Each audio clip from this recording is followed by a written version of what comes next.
Is a clone slave army Grimdark, or am I wrong? Well, no. The thing is, this comes back to, like, I think a lot of people don't understand what a Grimdark is. Not saying you don't, but I do want to make a point about this. I think there are plenty of people who don't really understand what makes something Grimdark and what makes something just dark or just grim. This is an example, and this is going to be pretty extreme. I'm going to pause the game for this. When we're talking about something that is quote-unquote dark, usually, you know, here's an example of a dark story, and then using the same premise, I'll tell you what the grimdark variant of it would be. Let's say there's a pregnant woman leaving her job. It's about late at night, it's kind of a cloudy day, about to rain. She gets in her car, she drives down the road, and she gets distracted by something. I don't know, let's say she looks to her side and she sees a new car or something, or her phone starts going off and she's expecting an important call, so she's like, oh, gotta answer that. And in the split second she looks away, she runs a red light, and then an 18-wheeler smashes in and crushes her car, killing her. And then the rest of the story, whether it be a book or a movie or whatever, is just about her husband, or perhaps even about her as a ghost watching her husband or family member or whoever, significant other, let's just say, going through the process of setting up her funeral and figuring out how to live life without her, and as a ghost she can't do anything about it. This is all a really dark and grim story. And then by the end of it, let's say the husband kills himself. That would be a dark story. That'd be grim. But is it a grim dark? No. Here's what makes a grim dark. Take the same premise, but let's say it's pitch black, it's late at night. She's leaving her workplace, and the day before she found out that, and she's still pregnant, but let's say that the day before she found out she had cancer, and she hadn't told her husband yet. So she leaves her business, she's already stressed, worried about what to do, already sad and somber, and let's say there's a gang outside, waiting outside. Let's say they have a grudge against her, maybe she's just a random victim. But they attack her, and then they rape her, and then they stab her stomach, killing her baby while they do it. And they all take a turn beating at her, or stabbing her, or hurting her, and raping her. And then they shove her into the car, pour gasoline on her and the car, light it on fire, but right beforehand taking the parking brake off and pushing it into traffic, killing not only her, but everybody else who's there, and her final moments are being burnt alive. And then the rest of the story is following the husband who wants revenge, but let's say in his very attempt to get revenge, he fails at killing even a single one of the gang members. They find him, they break his legs, and they kill him in a similar fashion to how they killed his wife and child. And then the story just ends like that. That's the ending of the story. That is a grimdark. It's when you take the absolute extreme of how dark and how the pit of just depression something can get, and you crawl it. You just carve into it the absolute most horrendous possible story you can. Not horrendous as in it's a bad writing. Horrendous as in it's literally the most horrifying thing you can think of. And it doesn't even necessarily need to be body horror. It could be something psychological. It could be something supernatural. It could be any number of things. But that's the crux of what I consider the difference between a dark story and a grim dark. A grim dark is going that extra mile. It's going past the line that everybody would say is too far. It's not only passing that line, it's jumping over it, doing a couple backflips, and then going all the way around the planet and crossing it one more time. That is what a grimdark is.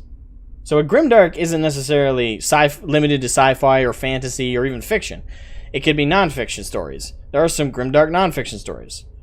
But at the end of the day, a grimdark isn't just about sci-fi or just concepts. It's about taking the utmost dark pits of human imagination and putting it out there, no matter how horrific it is to people. That's a grimdark. Welcome, Jorge. Welcome to the stream. First thing I hear is stab her. I was explaining the difference between a dark story and a grim dark story, which I think is I think a lot of people misunderstand what differs the two. I see this a lot, but I think that's the best way I can put it on what a grimdark is versus what a dark story is. And hell, I wanted to say this exact same line to the people who commented on my Warhammer's Adventures clip that I uploaded, because a lot of people were like, okay, well, this and this and this and this event happens in the book, so, which, by the way, spoiled the book for me. But by the fun fact, I bought the book, and it's arriving on Monday, so I hope to make a video. I'm actually going to read the Warhammer Adventures book as a segment on the channel. Probably every Monday I'll upload me reading, like, I don't know, 2-3 chapters or something like that. And I'll just discuss what we've read so far and that kind of thing. But the point is, a lot of them describe these events that happened in the book, and they're like, is that grimdark enough for you? Like they slam dunked me or something. I'm like, no, that's not grimdark. That's dark, that's sad, that's even depressing. But it's not grimdark. I don't care if a main character dies. That's not a dark story. Game of Thrones, I don't consider the majority of it. The only part of Game of Thrones I ever thought was starting to reach into the grimdark was when Theon became Reek, when he was being tortured by what is his name? I don't even remember anymore. The guy who tortured him. I can't remember his name. But for me, that was the closest Game of Thrones ever got to a grimdark. But it never, for me, even then, it censored it. It censored part of it. And I get why. It's a syndicated television show. You can't show everything you did to Theon. You could show quite a bit, especially with HBO. But there's certain lines you definitely can't cross for a syndicated television show. That hurt it. So, for me, it never crossed that line fully to grimdark. But that was the closest we ever got, for sure. The grimdark good ending could have the husband murdering the whole gang in the most brutal ways still. But for me, that would still wouldn't be a grimdark, though. Like, that right there, like the fact that he would succeed, that at that point, that would take it back behind the line. Because there's a quote-unquote happy ending. The vengeance was accomplished. And one could say the audience got a cathartic sense of victory because the husband killed the guys. But for me, a grimdark is, there is no hope. There is no success. There is no happiness. And so for me, if in that scenario I gave, the husband succeeded and killed them, for me that would tote it back to the line of just a dark story. For me, that would just pull it back just enough. It would no longer be grimdark to me. And that's why when I look at 40K, it is a grimdark, because if you look at events like the Horus Heresy, there isn't a happy ending. The ending of the Horus Heresy is the Emperor is completely crippled and destroyed. Yes, he defeated Horus, but at the end of the day, Horus wasn't even the enemy. He was the physical embodiment of the enemy, but he was corrupted by chaos. And in the split moment he was freed of his chaos corruption, it was described that he, in those final moments, shed a tear of regret that his soul was just already broken because he realized what he had become and what he did. And for me, that is, again, it's a grimdark. It's this utter pit of just despair. Because at the end of the Horus Heresy, if you really pay attention, no real victory was had. They just stopped the Horus Heresy, but they didn't get back the traitor legions. The demons weren't slaughtered permanently. Sanguinius died. The Emperor crippled to the point where he's basically just a corpse who can occasionally influence the warp. And the Chaos Gods still have power, and if anything, they got more powerful because of the heresy. This is grimdark. There is no hope. There is no silver lining. There's no happy ending. It's just a continuation of the darkness that will only continue to get darker and more grim. That is grimdark. A grimdark cannot end with the husband getting the vengeance. Even if it's brutal, even if it's violent, it's not grimdark if there is a resolution that some people can even imagine is good. That's just not a grimdark. Not for me. In grimdark, you win by losing more than you gain, and the day such hope is lost still. That's close, more or less, to how I would define it. That's closer than what I usually hear for people's description of grimdark. But, again, grimdark is just going to that depth that no one wants to go. So the new 40K is no longer grimdark. Yes, that's exactly true. I would say 40K has started to pull away from its grimdark roots the more additions we see going forward. I would say that for sure. Personally.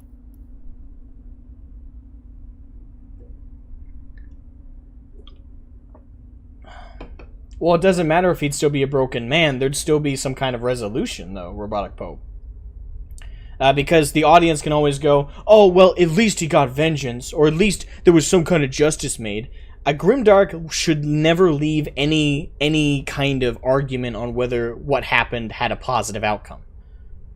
And the thing is, I don't think anyone argues that the Horus Heresy was any kind of a real victory when the Loyalists won. When everything was destroyed, everything was pretty much ruined. The dream of the Great Crusade was eradicated. And there was just no true victory to it. Again, that's how I explain it the best I can, anyway.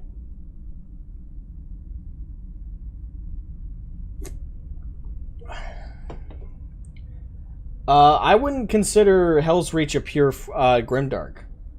Not purely.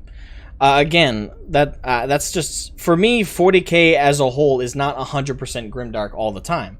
It's the stories we see in it that make it as a universe as a Grimdark. Is we see a lot of these Grimdark stories that even if the Grimdark stories are in the minority, they are still the most shocking and they have the most staying power out of any other story.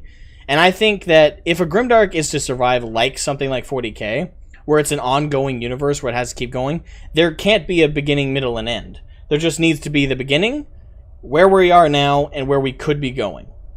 And that there needs to be enough hope, non-Grimdark stories in the universe to help the universe continue. To help it thrive longer. And I think that's why, at the end of the day, I'm happy that 40k isn't just a Grimdark at the end of the day. If it was just Grimdark stories, if we only ever got stories that were purely hopeless, then we would generally not... most people wouldn't be able to hold on to the universe.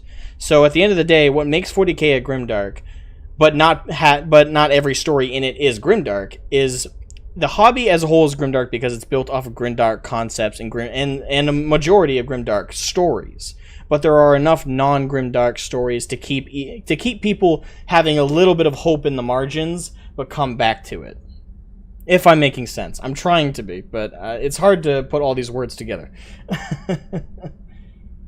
Grimdark is eating dirt, be thankful, and hope for another plate. Pretty much. I guess that's one way you could put it. Grimdark victories are always a Pyrrhic victory. You win by sacrificing everything and still be found wanting. That's another pretty good way to put it, Jorge. Very, very good way to put it. Yes, a pure Grimdark would turn the audience apathetic. That's what I'm saying, though. Is 40k isn't pure Grimdark. And I don't think anything ever should be. Because think about it. If something is a pure Grimdark, you would just want to let go of it at some point. Because if you're just constantly inundated with endless stories that leave you with such a lack of hope, it's something that would tire anybody out. So, yes, while the universe is Grimdark, I am happy that... And I think what makes it, as a Grimdark universe, work is it has non-Grimdark stories mixed in with the dark stories. And I think that's important. But you should always feel that lurking edge of Grimdark around even the non-Grimdark stories. I think that's very important. Did I just go on a rant? I think I just went on a rant. Instincts or to not be consumed by the abyss of darkness, fighting to fight. Hope doesn't have to be present to just be stubborn and fight.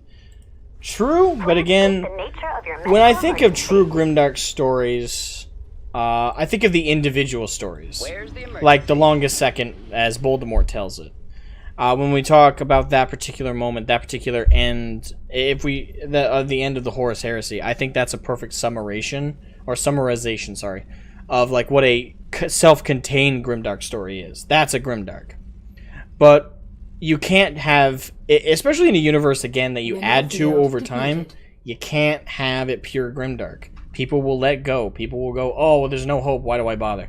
You know, and people want their hobbies to be a little hopeful, so they have to have non-Grimdark stories to hold on to an audience.